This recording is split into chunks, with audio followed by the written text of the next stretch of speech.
Hey guys, so today I'll be reviewing this wonderful Snow White Premier Designer Collection doll. I got her about last week on the Shop Disney website. She was easier to get, much easier to get than Cinderella. She went out from what I've read for about 17 minutes. I was able to get her fine, so yep, here she is. She arrived about 3 days ago. And I'm just in awe of how wonderful this whole thing is. The whole dress, the design of it all, it's very accurate and faithful to the style of the 1930s. And if you notice closely, I'm just gonna give you an insider info on this. The shape of this whole dress, the belt, the way her hair is, it tells you that Disney uses contemporary styles to the design of his characters, just like we still do today, you know, with characters like Ariel or Moana. I mean, Moana probably not as much because, you know, she is depicted as a Hawaiian princess, but her characteristic is very modern and very forward. But yeah, for Snow White as well, I mean, if you take a look at the hair, it doesn't change much from the animated movie, and it's still faithful. That's because when Walt designed her, he designed her hairstyle after what is hip at that era. And also, if you look at that tassel there, that might remind you of the Evil Queen's rope tassels that she wears in the movie as well.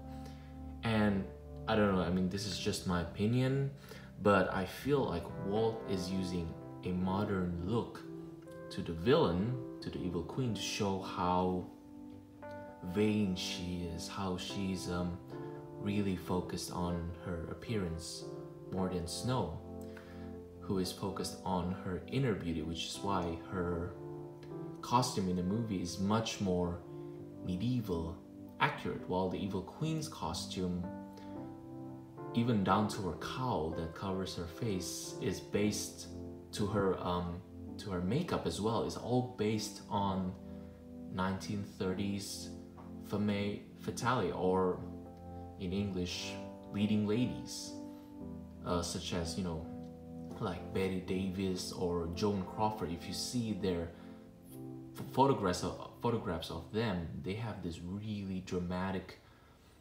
eyebrow line that just covers, you know, that just kind of narrows down to their eyes, just like the Evil Queen is. And yeah, looking at this dress, it's just, yeah, it just reminds you of those early silent movie stars, and I guess that's why Walt picked that inspiration for the Evil Queen's design as well. But yeah, anyway, back to the doll. So we're gonna go over Snow White's face first. So as you can see, she has 2 golden earrings, which are made of metal, and a bit of rhinestone put in there. And she has a sequin. The top half of her bodice is a sequin. And she has their puffy sleeves from the movies incorporated into the sleeves in these in the doll as well. The fur coat, that is definitely 1930s. I just recently watched the Aviator, the one by Martin Scorsese, and, you know, with Leonardo DiCaprio. And in the opening of the movie, Leo's character, Howard Hughes, just premiered his new movie called the Hell's Angels, and one of his stars, I forgot her name off the top of my head, but she wears something very similar to this, which just shows the Disney Store really does their research well with the fur coat. I mean, the one in the movie, in the Aviator, the one that the silent actress wore is a lot bigger than this. I mean, it's so big it actually covers the whole back portion of her body. I mean, this just wore more like just like a small shawl, like sometimes we do today. And now we move down to the belt. We have this gorgeous, it almost looks like gem encrusted belt, which is very impressive because I've seen so many Disney store dolls, even limited edition dolls in the past, and they just couldn't replicate this amount of quality. I mean, detail wise they have done that in the past, but as far as quality, I mean, it looks very, very convincing. I mean, you can even tell if it's a real Swarovski diamond or not. I mean, it's that impressive. And of course, that impressive handbag, purse, which really convincingly made out of metal. And if you've seen some pictures online, the other side has a W carved on it, and of course the inside is a makeup with a mirror and a lipstick plate and a powder plate. And to the bottom half of her dress, she has all this very linear design of just gems on the bottom, which is very, very Art Deco.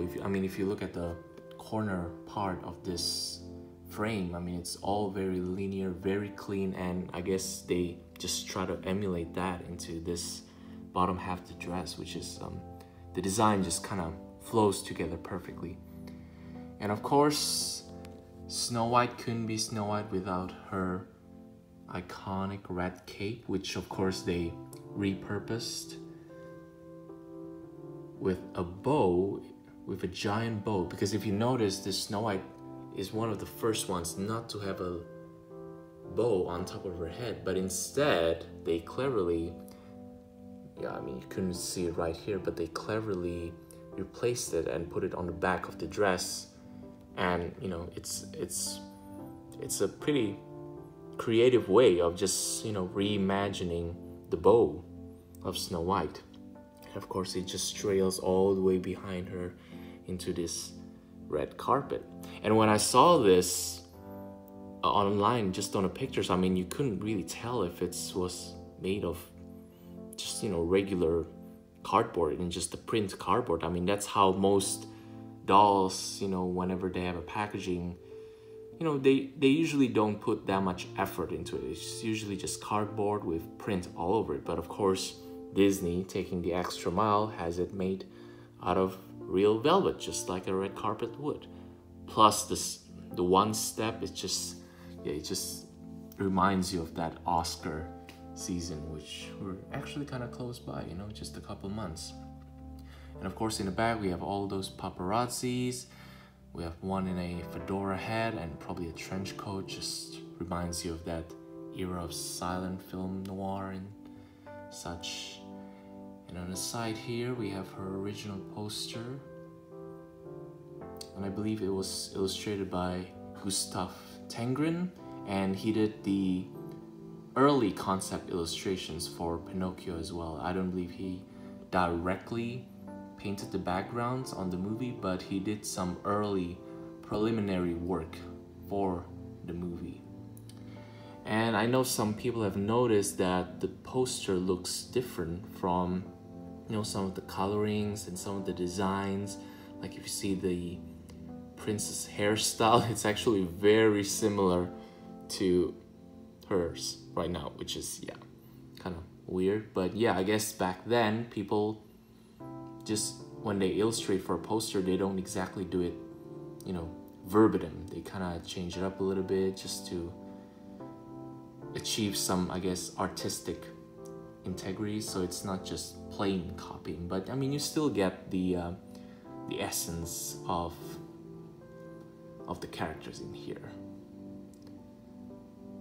And there it is. And on the other side we have the invitation to the premiere, which is at the Carthay Circle, which is reproduced at the California Adventure, and 2 ticket stubs.